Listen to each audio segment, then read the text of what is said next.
Napaka makapangyarihan. Kabanata 2, Mama, okay ka lang ba? Wala na ang mga taong iyon.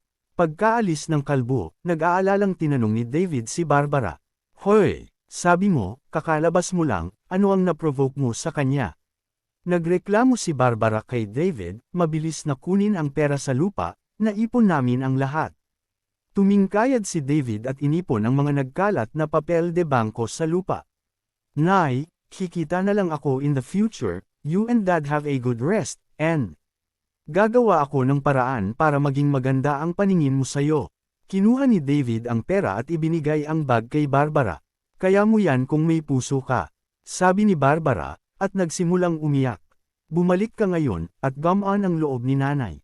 Kung hindi kita iniisip nitong mga nakaraang taon, namatay na sana si Mama.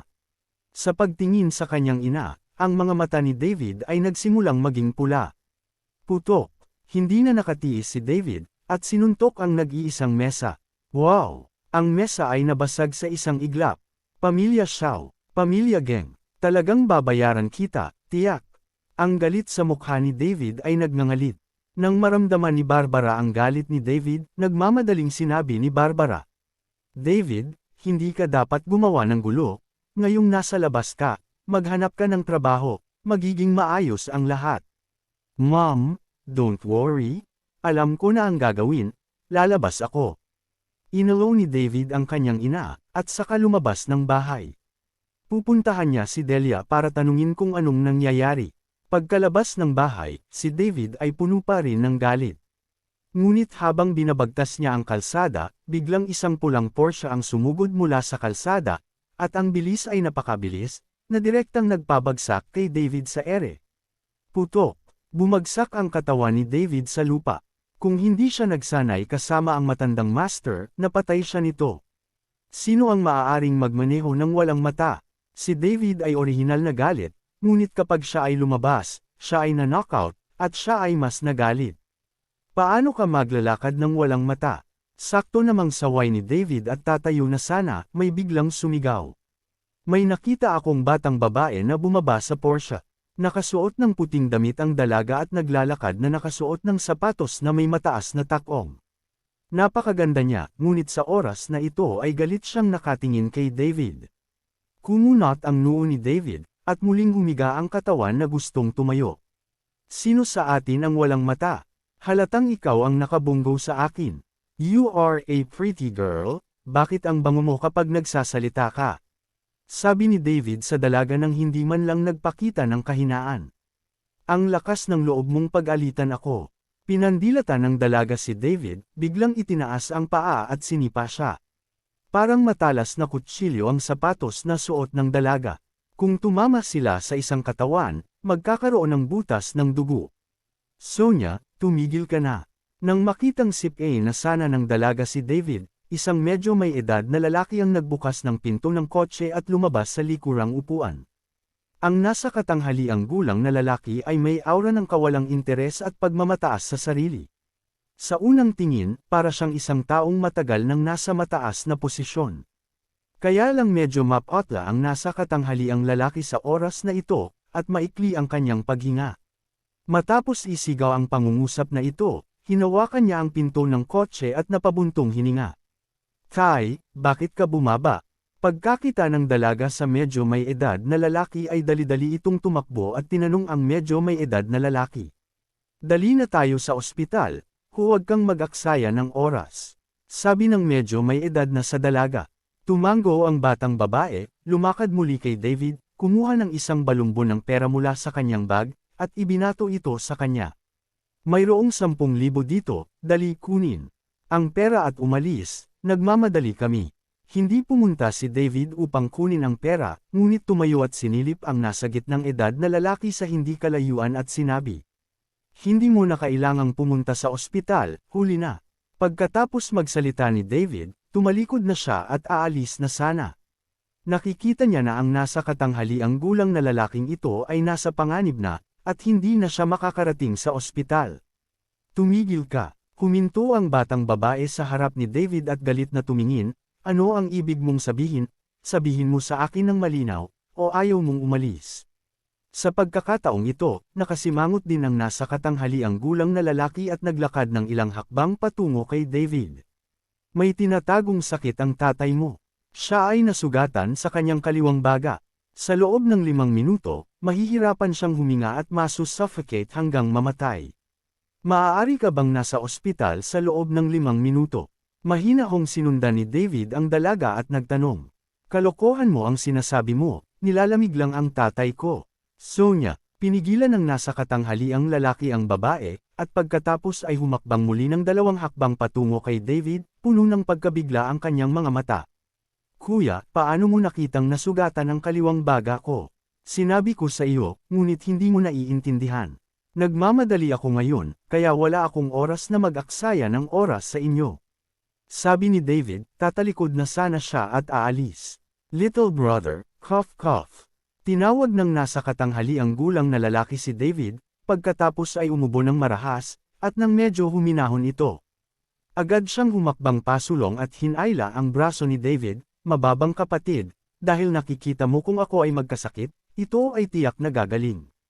Sana mailigtas ng aking nakababatang kapatid ang aking buhay, handa akong magbayad ng anumang halaga, ito ang aking business card. Naglabas ng business card ang nasa katanghaliang gulang na lalaki at ibinigay kay David.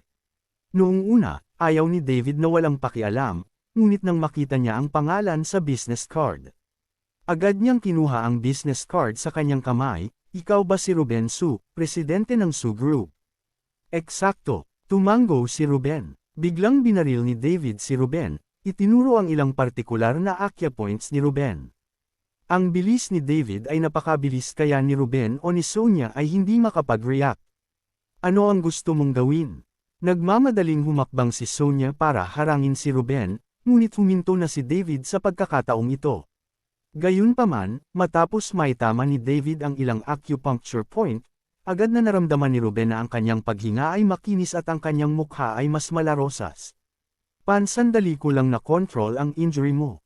Aabutin ng ilang oras para gumaling.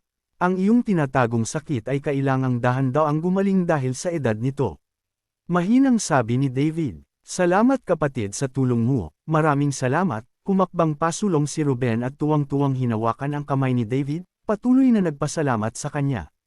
Laking gulat ni Sonia nang makitang halatang malarosas ang mukha ng kanyang ama at mas maganda ang katawan nito. Nagbaril ako para iligtas ka dahil alam kong madalas kang gumawa ng kabutihan, at higit sa 100 elementarya ang iyong naibigay. Ginawa ko ang lahat dahil sa kadahilanang iyon. Ang dahilan kung bakit nailigtas ni David si Ruben ay dahil alam niyang mabuting tao si Ruben. Kung nagkataon lang siyang nagkita at walang kakilala, hindi naman nangangahulugang ililigtas siya ni David, not to mention na kinausap lang siya ng masama ni Sonia at muntik na siyang batukan. Si David ay hindi isang Turk, para iligtas ang sinuman. Nang marinig ito ni Ruben, medyo napahiya siya, anong uri ng kabutihan ang nagawa ko ay? Malayo sa kabutihan, iniligtas ng nakababatang kapatid ang buhay ko. Sabihin mo lang kung ano ang gusto mo, ngayon ay tanghali na, iniimbitahan ko ang kapatid na kumain sa Regal Hotel. Hindi, may kailangan pa akong harapin. Umiling si David at tumanggi, at gusto pa niyang makita si Delia para linawin. Nang makita ang pagtanggi ni David, medyo nagulat si Ruben. Dapat malaman na bilang pinakamayamang tao sa Horrendale, maraming tao ang gustong mag-imbita sa kanya sa hapunan, at ang mga makakasama niya sa hapunan ay pawang mga makapangyarihang tao. Ngayon siya ang nagkusa na anyayahan si David sa hapunan, ngunit tumanggi si David, na medyo hindi inaasahan. Mababang kapatid, sabihin nating kailangan nating umupo at kumain ng magkasama upang ipahayag ang aking pasasalamat. Mahigpit na hinawakan ni Ruben ang braso ni David. Nakikita ni David na gustong-gusto siyang imbitahan ni Ruben sa hapunan, gusto lang niyang malaman ang tungkol sa follow-up na paggamot sa kanyang karamdaman. Ngunit nang makitang sinsero si Ruben, tumango si David at sinabing, "Bueno, haharapin ko muna ang usapin. Pagkatapos ay pupunta ako sa Regal Hotel para hanapin ka." Nang makitang sinabi ito ni David, binitawan ni Ruben ang kanyang kamay, "Well, it's a deal, just call me." Tumango si David at naiinip na umalis, nagmamadaling tinungo ang pamilya Geng. Nasaan si Delia? Gusto ko siyang makita. Sa harap ng medyo lumang villa, sabi ni David sa nasa katanghaliang gulang na babae sa harapan niya. Ang babaeng nasa katanghaliang gulang na ito ay ang ina ni Delia na si Ethelgia. Kung noon pa man, hindi na sana mangangahas si David na kausapin siya sa ganoong tono. Ngunit ngayon pagkatapos makinig sa sinabi ng kanyang ina, si David ay labis na nagalit at hindi direktang kumilos. Kahit na ito ay mabuti. Si Ethel ay nakasuot ng cheongsam, mayabang, nakakrus ang kanyang mga kamay sa kanyang dibdib, at tumingin kay David ng may paghamak. Bilasan mo at umalis ka sa daraanan ko, ikakasal ang anak ko ngayon, napakasama mo rito bilang isang bilanggo ng paggawa. Mag-asawa, kumunot ang noo ni David, tila totoo ang sinabi ng kalbong ulo. Nasaan si Delia? Sino ang pinakasalan niya? Hayaan siyang lumabas para salubungin ako at linawin. Nagmamadaling tinungo ni David ang villa na may malamig na mukha. Hoy, baliw ka, paano ka makakalusot sa bakuran ng iba? Pilit na hinihila ni Ethel si David. Ngunit saan siya makikipagkompetensya sa lakas ni David, ang buong tao ay kinaladkad ni David sa bakuran. Papasok na sana si David habang nakadilat ang mga mata. Sa oras na ito, lumabas ang isang batang babae na nakasuot ng damit pangkasal na may malungkot na mukha. Nang makita niya ang dalaga ay biglang huminto si David. Delia, anong nangyayari? Ano ang nangyayari? Maaari mo bang ipaliwanag sa akin? Galit na naghintay si David sa kanyang mga mata at tinanong si Delia. David, let's go? Huwag mo na akong hanapin, I have decided to marry Jordan. Walang ekspresyong tumingin si Delia kay David at sinabing. Nanliit ang mga mata ni David at mahigpit na nakakuyom ang kanyang mga kamao. Bagamat alam na niya ito, nang si Delia mismo ang nagsabi nito, ang puso ni David ay kumirat ng husto. Ikinulong siya ng Jordan na iyon, pero ngayon papakasalan siya ng girlfriend niya.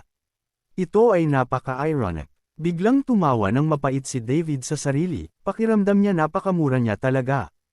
Iyan ba ang ibig mong sabihin? Napatingin si David kay Delia, walang galit sa mukha niya, at unti-unting lumuwag ang mga kamay niya. Oo, tumango si Delia, gusto kong magkaroon ng masaganang buhay, ngunit hindi mo ito maibibigay sa akin sa lahat, at ikaw ay bilanggo pa rin ng reforma sa paggawa. Kahit na lumabas ka, natatakot ako na mahihirapan kang suportahan ang iyong sarili. Ano ang susuportahan mo sa akin? Para sa kapakanan ng dati nating relasyon, maaari mong kunin ang daan-daang dolyar at matulog sa mga lansangan ng probinsya. Pagkatapos magsalita ni Delia, naglabas siya ng ilang daang perang papel sa kanyang bag at ibinato sa mukha ni David. Sa sandaling ito, tumingin si David sa kanya at tuluyang sumuko. Hindi na niya kasintahan ang kaharap niya. Pagsisisihan mo ito. Tumalikod si David at umalis nang hindi kinukuha ang pera ni Delia. Ha, pagsisisihan mong pinakasalan mo ang kawawang aswang na ito. Tumalsik sa likod si Ethel.